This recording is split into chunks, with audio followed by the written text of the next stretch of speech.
Welcome back everyone. आज हम शुरू करेंगे आपके स्ट्रक्चर ऑफ द एटमॉस्फेयर के साथ। अभी तक जो लास्ट लेक्चर्स में हमने पढ़ा था वो पढ़ा था आपके जो एटमॉस्फेयर के जो पार्टिकल्स थे, फीचर्स थे, जिनसे कंपोजिशन में जिन चीजों से मिलकर आपका एटमॉस्फेयर तैयार होता है।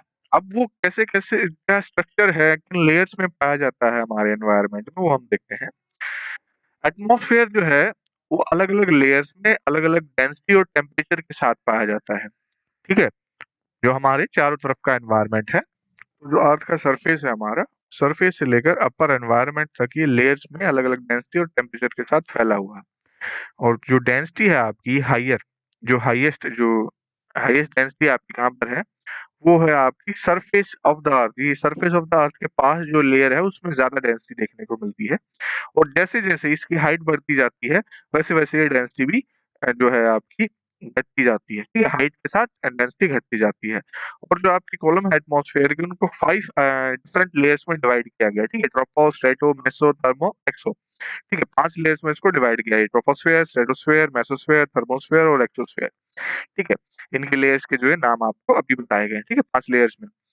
तो इनको 5 लेयर्स में किस बेस पे डिवाइड किया गया है, इनकी टेम्परेचर की कंडीशंस और इनमें जो फीचर्स पाए जाते हैं उनके बेस पे इनको 5 स्ट्रक्चर में डिवाइड किया गया है, 5 लेयर्स में।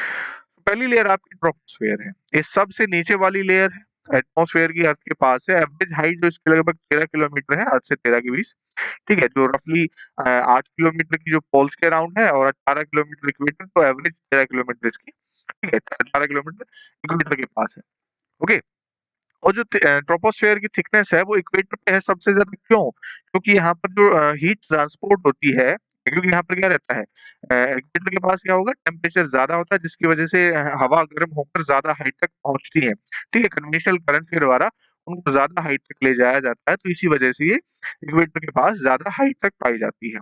इसके अंदर जो डस्ट पार्टिकल और वाटर वेपर्स भी ज्यादा देखने को मिलते हैं। ठीक है, मोस्टली वाटर वेपर्स और ये डस्ट पार्टिकल इसी लेयर में होते हैं। और जो क्लाइमेट और वेदर के अंदर चेंजेस आते हैं वो इसी लेयर में होते हैं। और जो टेम्परेचर इस लेयर में क्या होता है, आपका 165 मीटर की हाइट पर हम जैसे ही बढ़ते हैं 1 डिग्री सेल्सियस आपका तापमान घट जाता है इस लेयर के अंदर।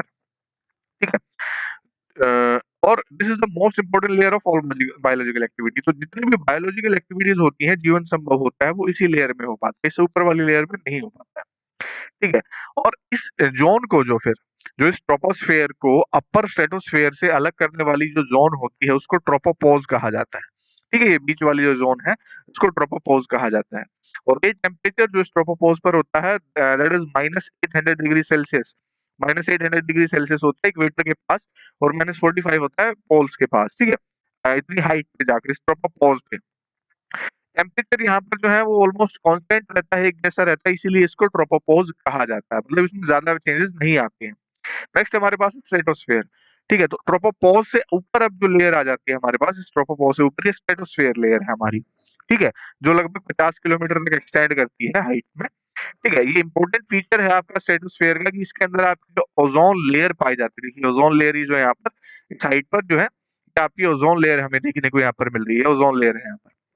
ठीक है, इसके अंदर जो ये ओजोन लेयर होती है, ये अल्ट्रावायलेट रेडिएशन को अब्सॉर्ब करती है और अर्थ पर जो इंटेंस और हार्मफुल एनर्जी आती है सन की तरफ से, उसको पहुंचने से रोकती है, जिसकी वजह से अर्थ के ऊपर जीवन संभव हो पाता है। ठीक है, यहाँ पर ये वेदर बैलून और ओजोन लेयर, तो ये आपकी यहाँ पर आपको क्लाउड्स की फॉर्मेशन भी दिखेगी। ठीक है, माउंट एवरेस्ट की एग्जाम्पल के रूप में।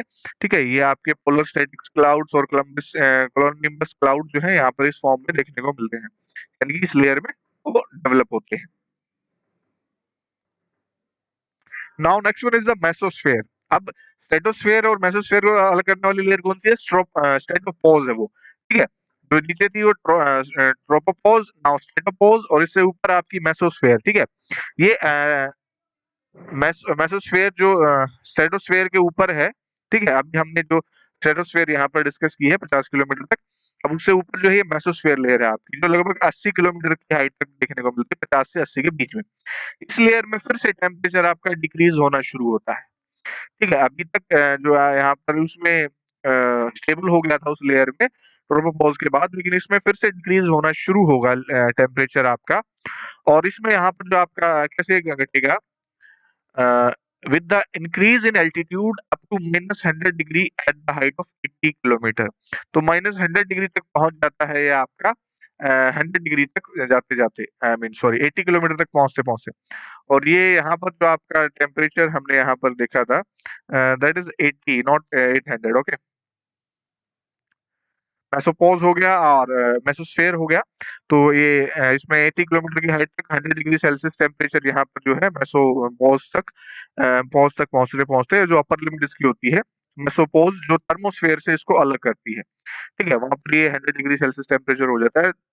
ठीक है, तो ये मेसोपॉज होगी। अब थर्मोस्फेयर या ionosphere, it is located between 80 to 400 kilometre. ठीक है, ये आइनोस्फेयर की आपकी जो ऊपर लेयर है 800 से लेकर 400 तक ऊपर हाइट तक जाती है। ठीक है, यहाँ पर आप लेयर है ऊपर 80 टू 400 किलोमीटर के बीच में आपकी जो मेसोपॉज से ऊपर आपकी आइनोस्फेयर आ जाती है, थर्मोस्फेयर आइनोस्फेयर।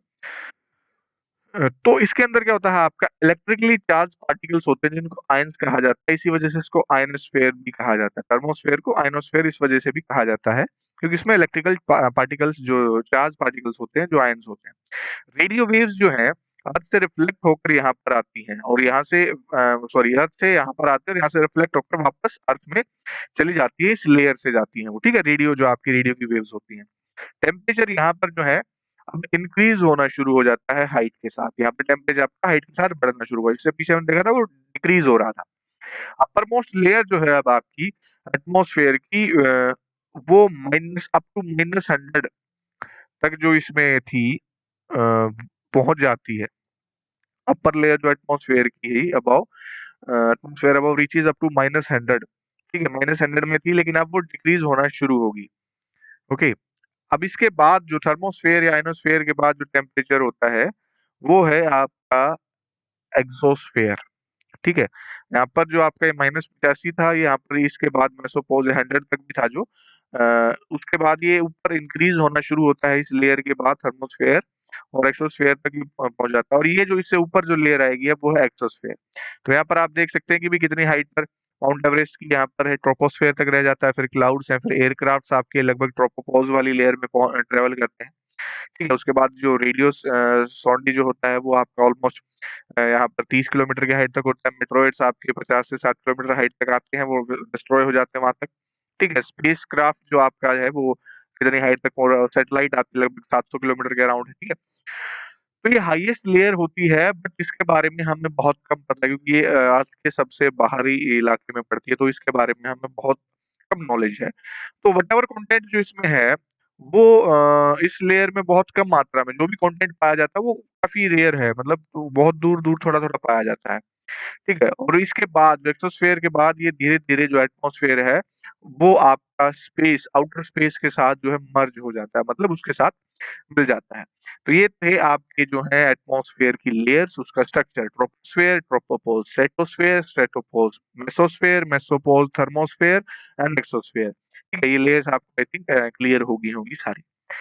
लास्ट जो है इसमें चैप्टर में हमारे पास है वो एलिमेंट्स है वेदर की या क्लाइमेट की, दोनों की सेम होती है। तो मेन एलिमेंट जो एटमॉस्फेयर का होता है which are subject to change and which influence human life on the earth, मतलब जिनकी वजह से जो इस वेदर के या क्लाइमेट के जो आप एलिमेंट्स हैं जिनकी वजह से इसमें चेंजेस आते हैं या ह्यूमन लाइफ हमारी अर्थ के ऊपर चेंज होती है, अफेक्ट होती है, इन्फ्लुएंस होती है, वो है टेम्परेचर। अब टेम्परेचर कम ज्यादा होता है, गर्मी सर्दी। ठीक है, एयर प्रेशर की वजह से वेरिएशंस आती हैं, विंड चलती है, ह्यूमिडिटी जो हवा में नमी हो जाती है, बारिश क्लाउड्स की वजह से होती है, प्रेसिपिटेशन वर्षण होता है, चाहे बूंदे गिरे, चाहे ओले गिरे, चाहे बर्फ गिरे। ठीक है, तो ये एलिमेंट्स होते हैं इन सभी, चाहे तापमान, प्रेशर, विंड, इन सब की वजह से हमारा जो है जीवन वो काफी खासा प्रभावित होता है।